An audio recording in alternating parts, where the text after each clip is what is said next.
We're delighted to have partnered with NordVPN again for this season. We partnered with them last year, and they are, of course, a supporter of Rangers FC as an official sponsor there. And best of all, we can give you an exclusive NordVPN deal. If you go to nordvpn.com/heart and hand, you will get a huge discount off your NordVPN plan and 1 additional month for free. Completely risk-free. There's a 30-day money-back guarantee with Nord. And look, I use this product. I would highly recommend it. I used to work in web, so I know how easy it is to steal people's data, especially if you're using a Wi-Fi system that is a shared one, or you're using 4 or 5G, then your details can be out there. With NordVPN, they're absolutely not. And there are other advantages to it as well. You can watch sporting events that maybe aren't being shown in your region. You can purchase flights from different virtual locations, and they do make your flights cheaper. This is very, very useful. What a price is in the UK isn't the same as what a price is in America or a price is on the continent. NordVPN can save you money. You can buy purchasing subscriptions from other countries at a cheaper price, and you protect your data while travelling and using public Wi-Fi. I keep coming back to that. Anyone who's at the hassle of a cancelled card will know what I'm talking about. So all you need to do is go to nordvpn.com/heart and hand, and you'll get a huge discount off your plan and 1 month additional free, completely risk-free. I urge you to do it.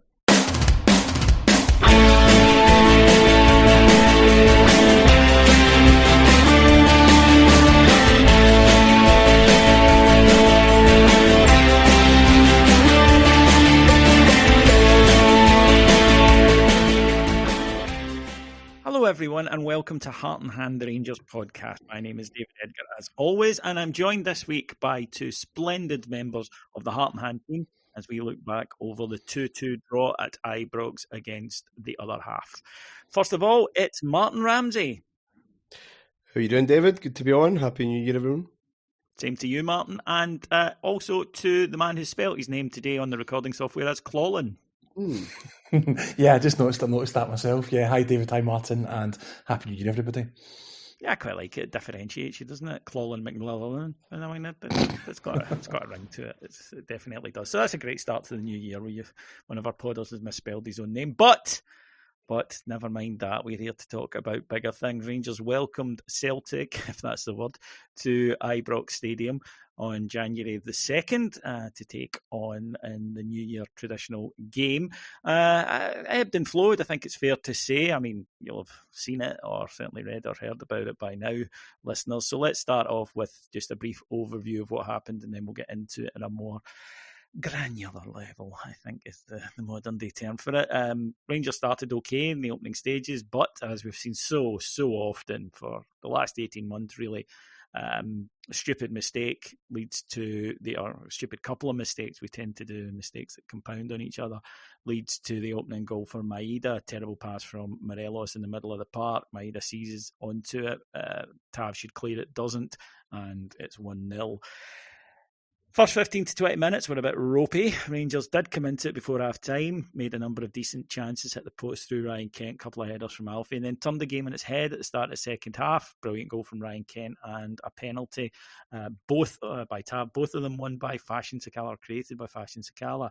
Rangers looked pretty good at that stage, might have added the third, but then got pushed back, sat in a little bit, and Celtic equalised with a few minutes to go. Another poor goal from the Rangers' point of view. Martyn, I think it is fair to say, although we never admit to it beforehand, but I don't think that this was the most confident the Rangers supporter has been going into an Old Firm game, put it that way. And certainly the way it started, it looked as though those fears were about to be realised. The opening 15, I didn't think we got near them, although they didn't create an awful lot. There was an impending sense that they could at any time step it up. Rangers did well to fight their way back into it, but the overall feeling as I left the ground at the end of the day, for me anyway, was one of disappointment, as I felt that was a game we should have won. Yeah, it's one of those things that fans wrestle with all the time. You're right. This is not a confident place at the moment. The league table tells its own story. Not to lose would be absolutely priority number one. It certainly was priority number one after 5 minutes. But things change over the 90 minutes, and the ebb and flow gets you into a different mindset, and we are in control of the game. We have the 3 points in our hands, and to lose those so late, or some of those, stings. Because personally, I don't think it makes much difference in terms of the league title, even if we'd won yesterday. But it's another block in terms of rebuilding confidence, shattered confidence. I think that's universally accepted, and that would have been a big boost. Get into a January that has a whole host of different kind of challenges with cups and tricky, awkward league games as well. So we leave. The emotions are fresh, Davey. Right? That's probably the only way I can really describe it. They change, and I, like you, a draw at midday. Although that's not what you want out of the game, it's not the worst outcome, but it certainly felt like it. It's one of those draws that felt like a defeat. We had it. Yeah, we did, and because of that, I think that again, it's that sea of emotions you get on from day. The expectation level wasn't particularly big as we went into the game, and as you say, then it starts badly, and you do begin to feel the worst. But then you turn it around, and then you've got all the hope, and then the expectation really that we'll see it through, and then of course you don't get it, and it leaves you with a kind of strange feeling at the end, as not quite devastated, but a bit gutted. Equally realistic. I think most fans know where this team is at the moment. There's the initial bloodletting immediately afterwards, Colin, of course, where everybody in their dug gets it because we haven't held on for a win. But once that settles, there is a reason why we have a new manager. We are very much at the start of a rebuild. And had we held on for the victory or added a third, it wouldn't have changed what needed doing at that club, which is the squad needs overhauled. It wouldn't have mattered regardless of the result yesterday. I'm kind of with Martyn. I still don't see them dropping enough points, even if we had won yesterday. But even so, I think that it doesn't really change much, although obviously it would have been a far more difficult task for Michael Beale had he been on the wrong end of a sore one. Yeah, it doesn't change anything, but I think one of the most important things to take from it is that our new manager, that we've got all this hope and that we're relying on to get us through this and do the right things and bring the right players in, is still undefeated against them. He's not been shown up. He's not been defeated at Ibrox by them. He's been 3 minutes of normal time away from getting a victory against them. So there is positives to take from it. I think there was a lot of disappointment, especially from me, because like you said, you go through all those emotions during the game yesterday, especially after going behind so early. To get yourself in that position where you're 3 minutes away from walking away with 3 points. And you're right, it probably wouldn't have made a massive difference in terms of this title. It probably is beyond us at this point, but it's an Old Firm game and you're beating them, and there's no better feeling than that at the time. So the disappointment is huge. But I think when you sit back and look back at the kind of circumstances going into the game, look at where this squad is, look at where they are injury-wise, even just the injuries from the players that were playing, never mind the ones that can't make it. I think they did well to get the draw yesterday, and as much as I hate to say it, they were playing a Celtic team that are at the top of their game just now. They've got this great record. They are beating everything domestically that's put in front of them. So it was a good showing. It was a decent result, given all the circumstances where we've been, where we're at, and what we've got ahead of us. A friend of mine, Martyn, calls it the football manager generation, and what he says by that, and by the way, he includes me in it before anyone thinks I'm insulting them. And that is in this world where we're all experts. People sometimes tend to think that new manager comes in, flips it all around, and everything changes from there and can do it instantly. And while you can get a bounce, you could argue that this is what Rangers have done given the previous results. The fact that we have gone this 5-game unbeaten, 13 out of 15. I think most people would have deemed that acceptable as we began this run of fixtures. That there is this feeling of, well, I'm not seeing massive changes yet. I'm not seeing it as if that can happen with real human beings. Is it an unrealistic thing to expect that suddenly guys who were very much in their shell and were playing pathetically will suddenly cut out all the stuff and find their best form? Or are we right to expect a bit more? I think the problem is that it's not exactly unknown in the history of football for teams to look completely different under a new manager. We've seen it plenty of times. Seen it at this club before, where it really is just a new voice and maybe a more emotional manager or someone who's more in tune with players' emotions, who can build confidence very quickly and do things on the training ground that they really enjoy. And all of a sudden, everything just floods back. We've seen it. That's why we talk about the bounce. I would suggest there's a bit more nuance than that. I think when you have a squad that is vastly underachieving, fell out with the previous manager, for example, in a massive huff, and they get someone in who just cuddles them, cajoles them, gets them back on side and gets them clicking again. But the talent was already there, a la McLeish. Yeah, I mean, that was a fantastic squad, let's not forget that. Exactly. So that there is a squad that by 2001-02 is underachieving because they are not on the same page with their manager, but it's expensively assembled. It's very good. It's very technically good. So it just needs a different face. I think where we must be at a stage now where 2021 was an outlier for whatever reason, and there are plenty of reasons into that season. This is not a squad of players that I think are underachieving. This is just their level. And therefore to expect Beale to come in, and anyone to come in with this particular group and turn everything on and get us back to really what, just over that first half of that season, when we were really, really good. And then we'd won it. And you're kind of slowing down to, just ensure you don't lose, keep this undefeated thing going. I think that's wildly unrealistic. So I understand why fans expect it, because football has shown that it happens. But I think you need to look a wee bit further into the real issue here, which is the squad, which is just not it's just not at it. And therefore we're going to have a hell of a lot more patience. And also, Davey, I think we've talked about this before in other shows, there's plenty of positives to the Beale appointment. But I guess one slight drawback was that you were not going to get that freshness because, well, it's not fresh.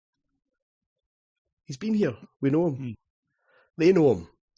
So there isn't a completely new broom, a completely new voice, that does sometimes give that jolt to a squad. Probably short-lived, to be honest, but ultimately the quality is going to come through in the end, and that's kind of where we are. We are not a team capable, or this level of confidence, this level of ability, where we are at this moment, to just see out a 2-1 lead. We needed a third. I'm sure I wasn't the only one that really felt we needed a third, because our opposition always score. Yeah, and believe they do. And yeah, exactly. It might take 17 ricochets, it will fall to them, and they just believe that if they are where they think they should be, something will happen. Which was us 2021, something will happen. Exactly. And it did, because everything was in tune. It doesn't last forever, but when it's there, it's a useful thing to have. And you can't quantify it, but and it's not luck, incidentally. But when the runes are right, it happens more often than it doesn't. Colin, the first goal. Michael Beale had spoken about that. I actually asked him about this after the Motherwell game on Wednesday, and it's been a bugbear of mine. But I really felt, I mentioned it yesterday before the match on our show, I mentioned it on social media. Turnovers. Celtic thrive on turnovers, right? Very good side at that.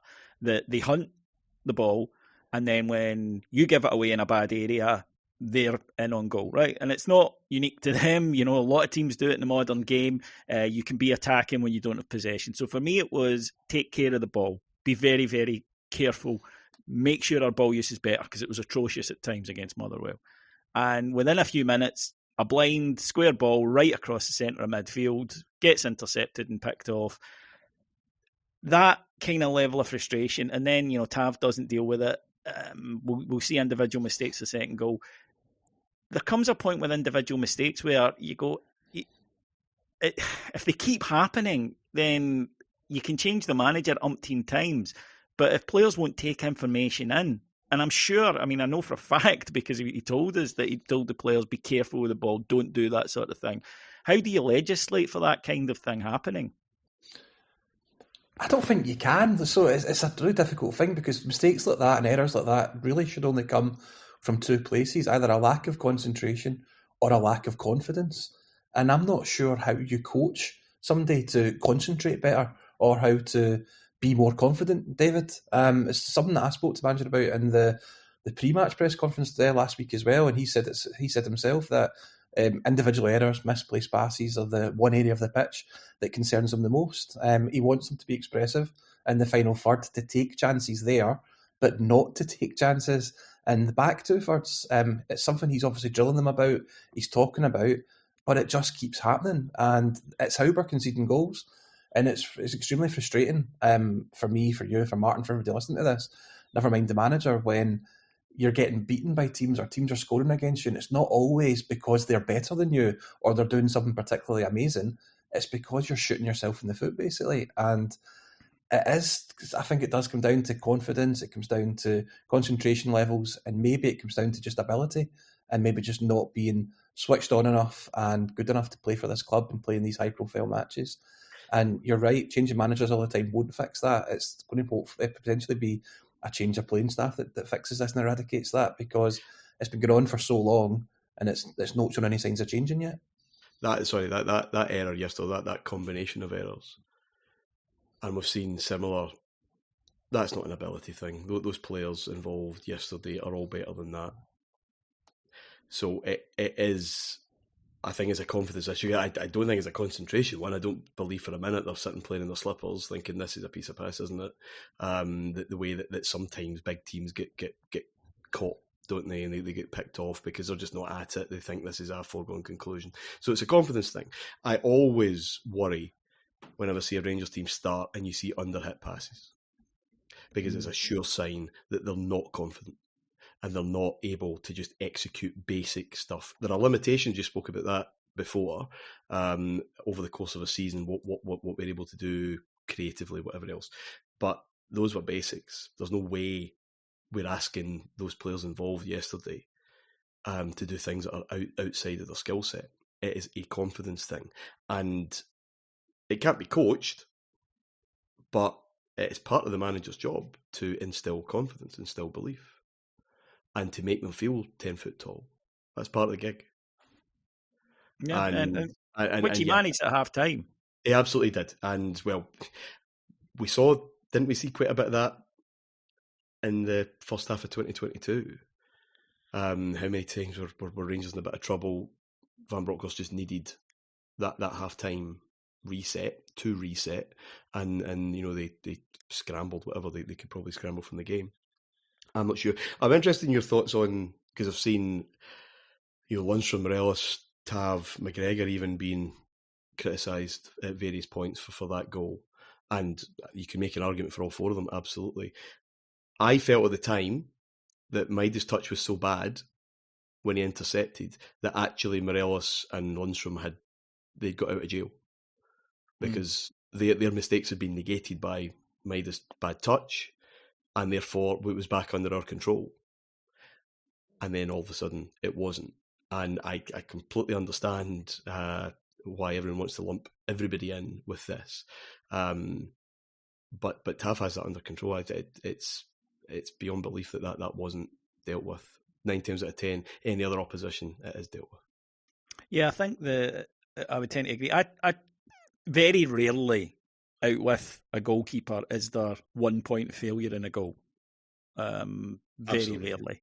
There's usually 2 or 3 things. Some guys are maybe not even in the vicinity of the camera frame, for example, or in your eye line, but they should be.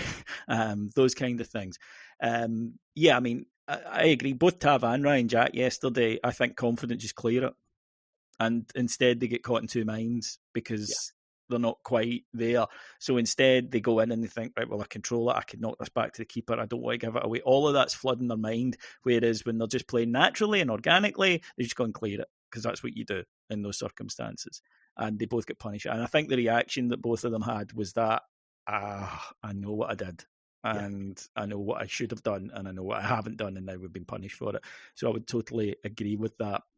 One player who is enjoying a bit of a renaissance under Michael Beale is Ryan Kent, who has been freed up. He's been brought back off the wing. Giovanni Van Bronckhorst as he spoke about many times, he liked his wide men to be wide. He wanted to play a 4-3-3 with two wide men out on the touchline. Michael Beale doesn't play that way. He plays with essentially two number 10s in behind a striker. So both Kent and yesterday Sakala can have that freedom to move and go inside and still go outside, etc.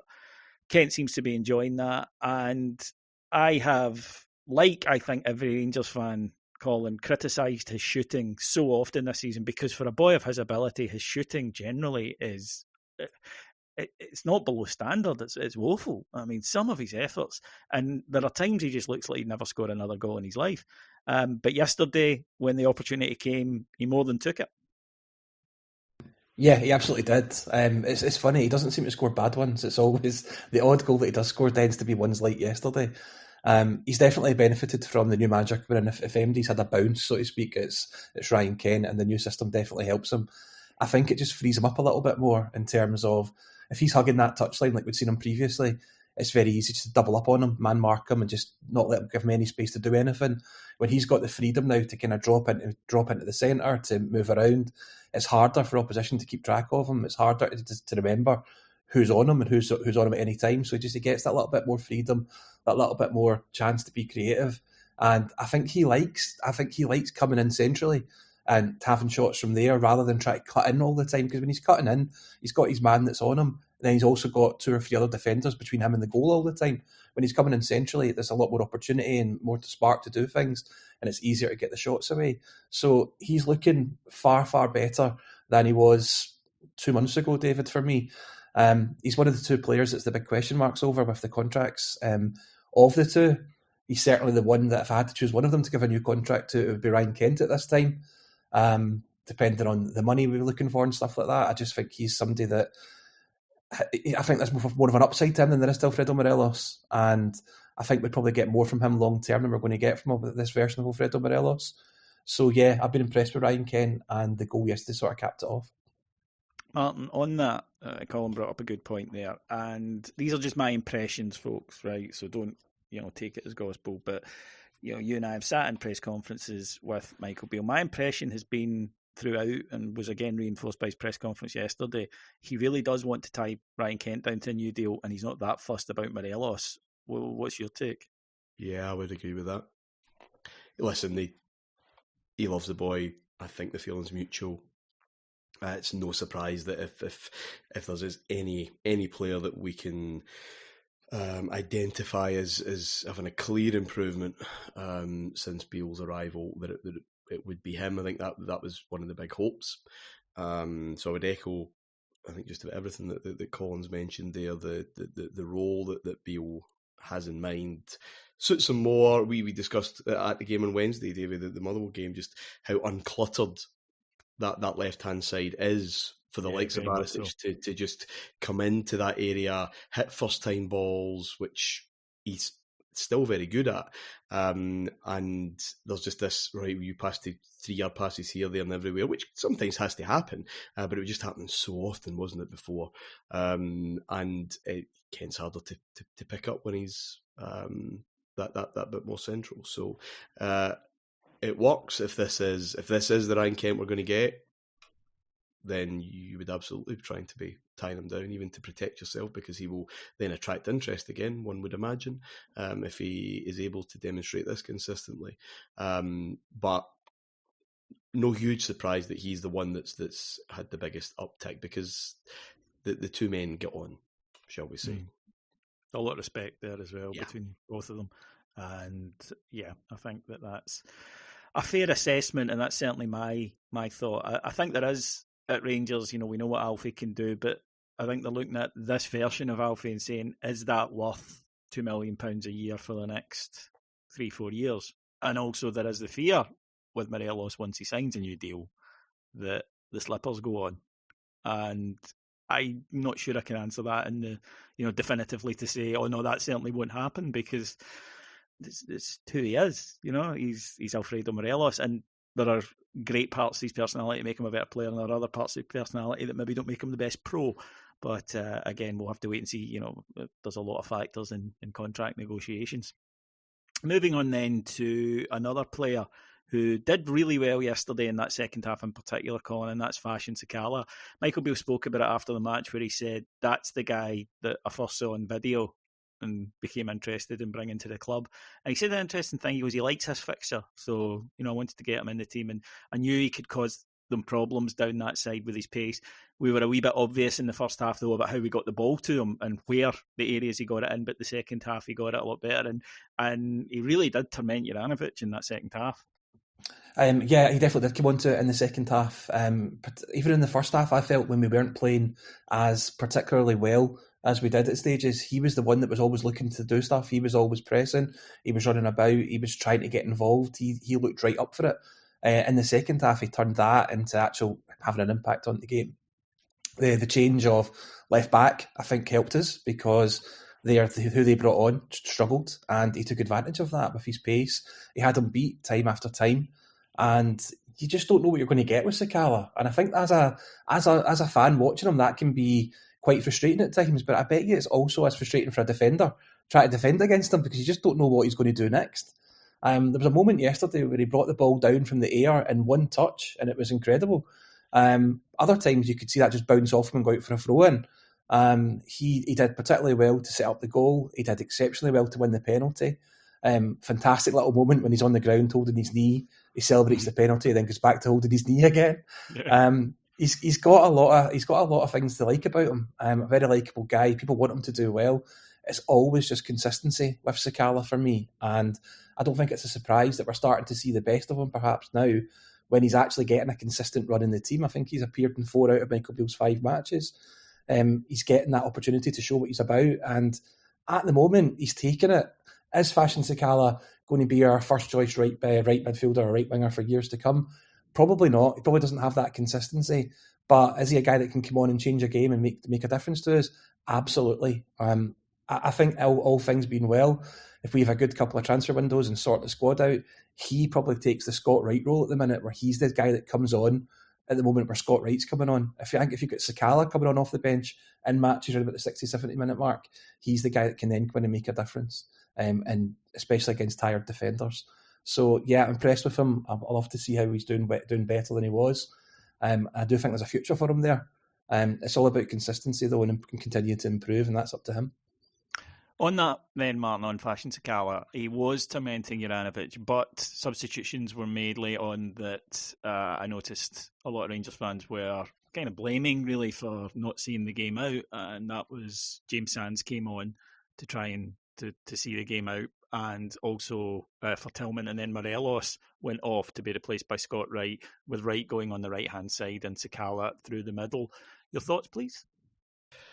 On the latter, I don't know if Sakala had the legs left to continue that job, and maybe shifting him inside was maybe asking less of him, but still keeping and still hoping, that he'd remain dangerous. And I think his impact was starting to wane a little anyway. He really enjoyed that. 20 minutes after the break, really enjoyed it. But that was kind of starting to go. Is Scott Wright the answer? I mean, probably not. The James Sands one, I'm not changing my mind on this. I felt increasingly nervous. Lundstrom's injury was a real blow.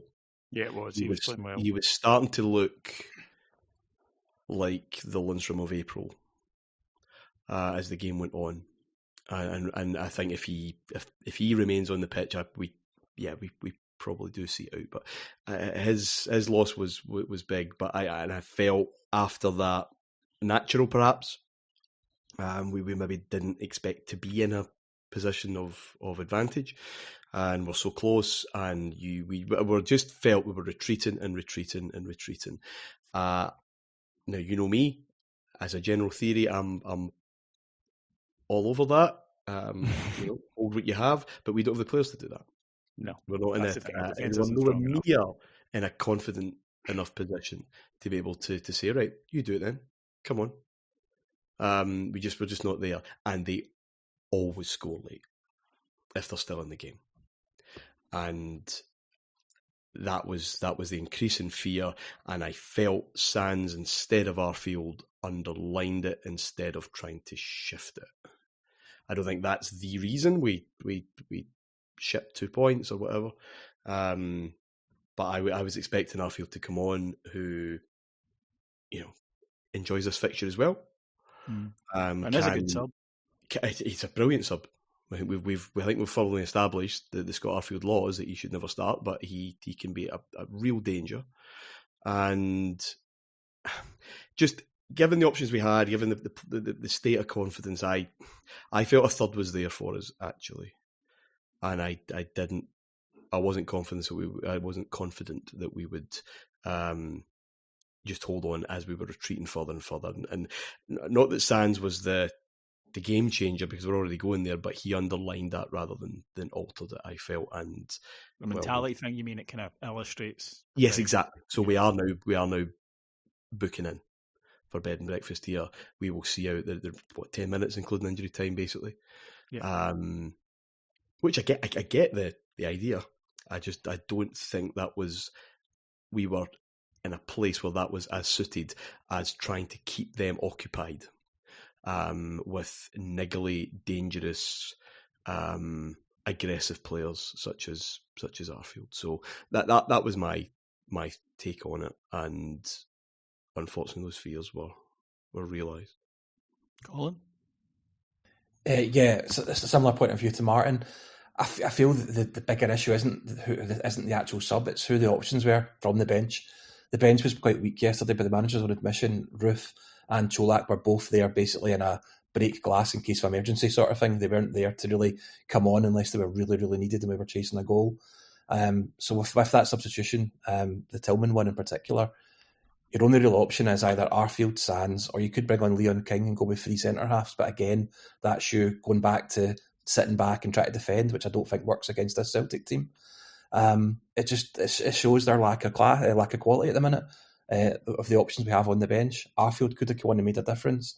In an ideal world for me, David, Stephen Davis comes on at that point, and Stephen Davis shores things up, and we do see out that game. He does what John Lundstram would probably have done.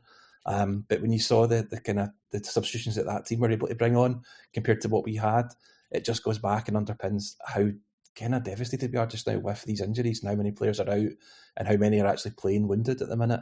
That's the thing for me. So I don't think Sands is the bogeyman. I don't think it's his fault. I think it's just representative of where we are at the minute with the squad. It was a 50-50 choice really between him and Arfield. He's went with Sands to shore things up. Probably not the right thing to do. Arfield could have made the difference, but I'm not blaming the manager for the substitution. It's just where we are at the minute. There's obviously no guarantees with either. That's just football. Yeah, I mean, that's the thing. You can press for that and get caught, and that's fine. That is football. I can only speak for my personal experience at the game, feeling we're getting deeper and we're getting deeper and deeper, and we're not suited to doing that. And I wanted to flip it a bit. I wanted to just get further up the park. I wanted to be more aggressive and hunt for that killer goal. That just a personal opinion. Well, it's not a compromisable situation. It's if you hold on and win, then it went well and everybody's happy. And if you don't, then people are disappointed and say you got it wrong. But that's the job.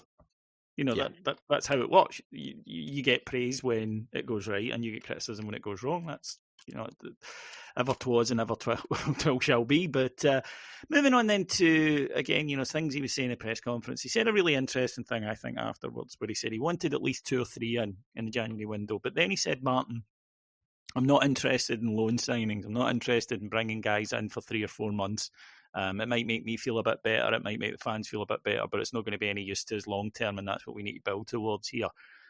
I kind of took that as a little bit of a public declaration to Ross Wilson, which is, I know what you did last summer, I know what you did last winter, and I don't want a couple of names in that may act as a bit of a short-term placebo. I want in guys that I can work with, trust, play, but also develop. If I'm going to spend the time coaching them right now when there's a lot of things needing done, I want it to be somebody I get a benefit from. What was your take on that? Similar. I don't think the fans would wear another loan sign. Certainly not a development loan signing. No. it's just not going to work here.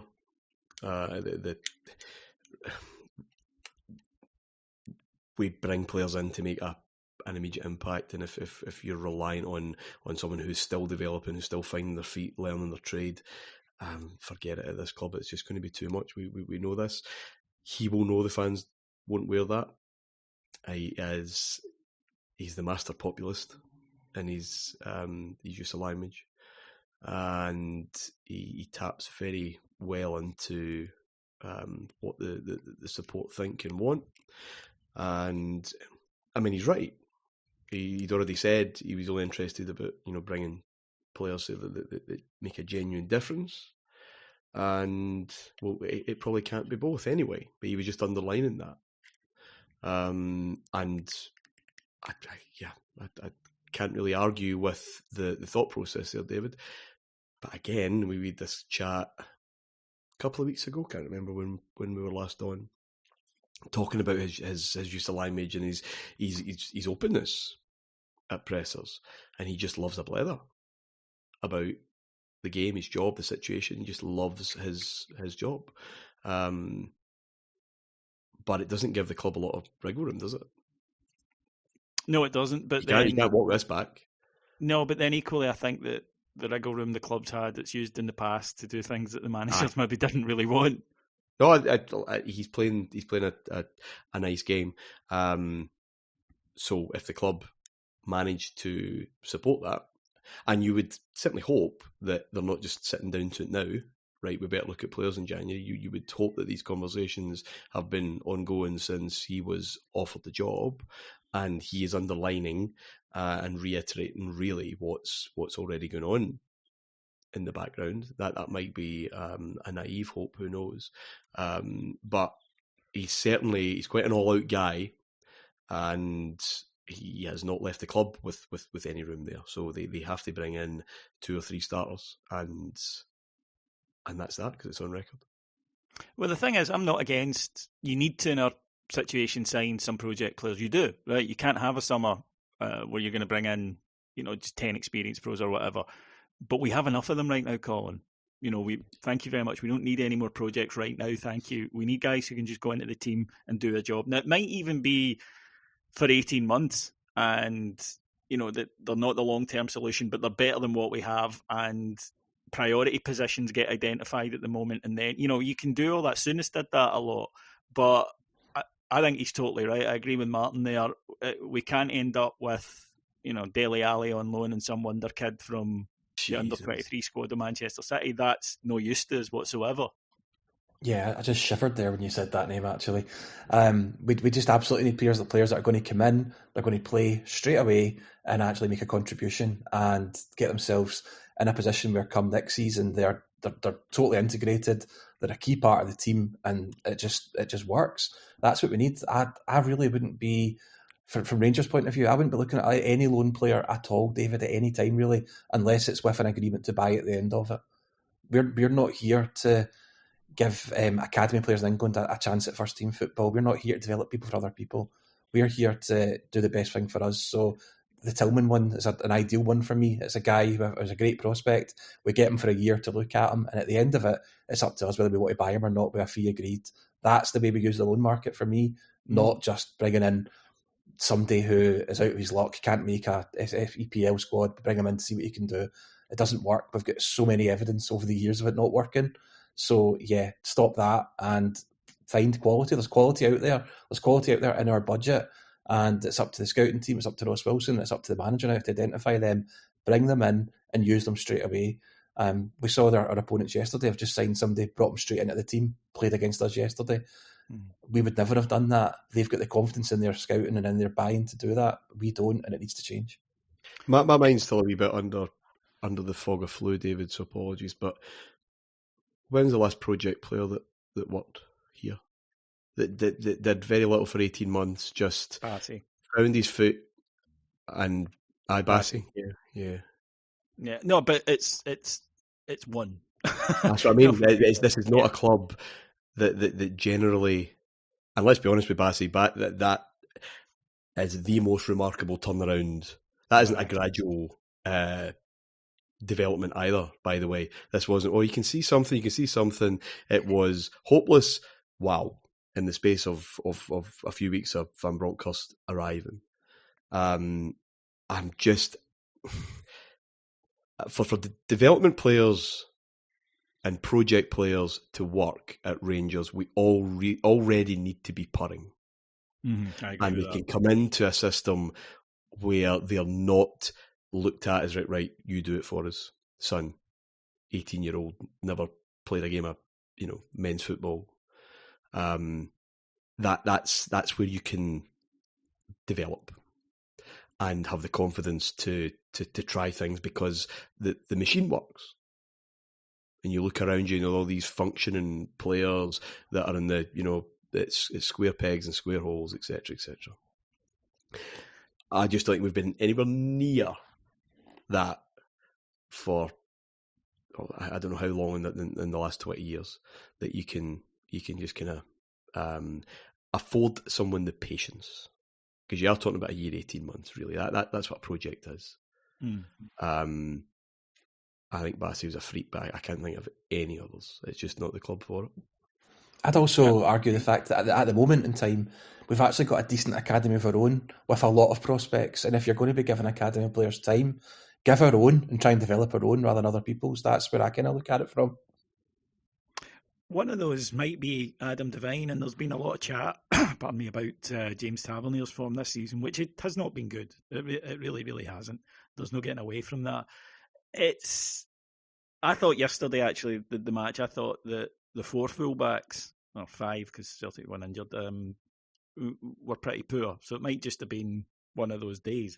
But at the moment, he seems to be making a bad defensive mistake every week, and our colleague Adam, huge fan of his. He is somebody who is, he loves to have, and he'll point out the things he brings, and he brings a lot. There's no doubt in that. But as Adam says, it's always been risk-reward with a player like James Tavernier because he does make mistakes. But does there come a time, Martin, where the scales tip? And by the way, before anyone jumps on me, I'm not saying get rid of James Tavernier, but I am saying that we're quite clearly closer to the end of James Tavernier than we are to the beginning. Yeah, that's the only point I would make. There's a couple of conversations raging that I can see.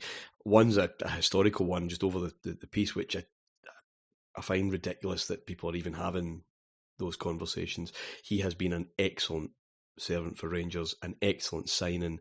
Yes, there is a risk reward there, but by and large, over the course, that risk, the reward has been worth the risk, just in terms of what type of fullback you want. Yeah, because he has outstanding numbers in attack, and for a large part of that being nowhere near as poor defensively as people like to make out, in my opinion. But he cannot go on forever. He cannot be the player that we became so used to, because he was an absolute engine. And he can't do that anymore. He looks more nervous in a defensive, but I thought the first half especially, I think they exploited or tried to exploit our right-hand side more often than not. That's certainly how it felt at the time. I'm not sure. And he will always pop up. And would you bet against him scoring that penalty yesterday? I certainly didn't. I was very confident. I'd be very confident if one happened at Hampden, for example, in a cup final upcoming, and he will still pop up with an assist and a goal, because he's still a good player. The all-round package, though, that we've become so used to, I don't think is there anymore, or it's certainly starting to hit the buffers. And it's nowhere near a priority to fix, but it will be something that needs addressed at some point. And I guess my concern would be, because there's so much love for him within the club, that sentimentality extends that stay maybe a bit longer. But I don't think that's really an issue just now. And just in terms of his fitness and just being dynamic and doing and playing the part that we've been so used to. I'm not sure he's really done it since Leipzig at Ibrox, but he is not alone in that group, I would suggest. No, Colin, it wouldn't be an Old Firm game. Well, it wouldn't be an Old Firm game that Celtic didn't win if there wasn't some sort of controversy conjured up out of the air. And the controversy was on Rangers' penalty, which I think even the most ardent Celtic fan would have to concede was a penalty. But then there was an incident with a shot that hit Connor Goldson's hand in the second half from McGregor. Now, the IFAB rules are pretty clear that it wasn't a penalty, but as we know in Scotland, that doesn't stop certain people in the media from coming out with, well, I don't like the rule, so therefore it shouldn't be a penalty. It's so tiresome. Yeah, it's the circus and the pretend hysteria that has to go with this fixture. It can't just be a football match where unless they one win, team. in which case, then, of course, yeah. And you know what? It's actually quite devious, I think, with some of the people involved in this, whether it's reporters, whether it's commentators, whether it's pundits or analysts or anything like that. These guys, David, are either choosing not to keep up to date with the rules of football, or they're choosing just to ignore them to be the whole shock jock, to rally their team or do whatever they want to do. And it just cheapens the game. It's just rubbish. It's crass, and it's just a waste of everybody's time. And one thing Scottish football doesn't need is more hysteria. It doesn't need more nonsense. We've got plenty of it, plenty of genuine stuff without all this. I've seen Celtic fans tweeting UEFA today about that penalty, which was bizarre. In German. Yeah, it's bizarre. The rules are on the website. Anybody can go on that website and read the rules of the game, and you can look at that. We've seen all the different angles of it. We've seen all the screenshots of it. It's not a penalty. Beaton called it right. VAR looked at it and they called it right. End of discussion. But if you were listening to the game on Sky Television yesterday, you would genuinely think that Connor Goldson had murdered Andy Walker's granny or something like that. He was that angry, screaming and almost crying about it. It's the silly, ridiculous, pathetic side of Scottish football, which has always been there, sadly, and I don't think it's ever going to go away. But I just could so do without it. It's tiresome and it's boring. Martin, can you imagine if they extended this sort of thing into other areas of life? Can you imagine if, for example, a surgeon was, carrying out an operation? They said, right, you go in under the heart. He's like, well, I know that that's what you're supposed to do, but I don't think you should, so I'm going up via the arsehole. It's so bizarre that they are allowed onto the air, in fact, encouraged onto the air when, as Colin says, they clearly either don't know the rules or don't want to know them. Yeah, it was the inevitable extension of these tiresome debates about the laws of the game that obviously other leagues with VAR for quite a while have been enduring for the last few years. The World Cup brought that out as well. Ultimately, Davey, it comes back down to a couple of old truisms. One, there are far too many in our footballing commentariat who would far rather whip up soap opera and sensationalism than discuss the game and discuss how Celtic lost their lead, how Rangers lost their lead. What does this say about the next few weeks and months or whatever else? Their job, one may call, because this is a lot more fun, and they're far more comfortable being shock jocks in that regard. And I mean, Walter Smith nailed it 25 years ago now. If Celtic win, there's no issue. If Celtic don't, there always is. And if you want to hear that show, folks, it's called Dominant, and it's on the Heart and Hand Network, which you should all sign up for. You would really enjoy it, especially this Greek time of year. Hours and hours and hours of content from just 50 pence per week. So get along to patreon.com/Heart and Hand. I'm sure you will enjoy it. Right, that will do us for today on this week's Heart and Hand. Adam will be back later in the week with Heart and Hand Extra, previewing the trip to Tannadice.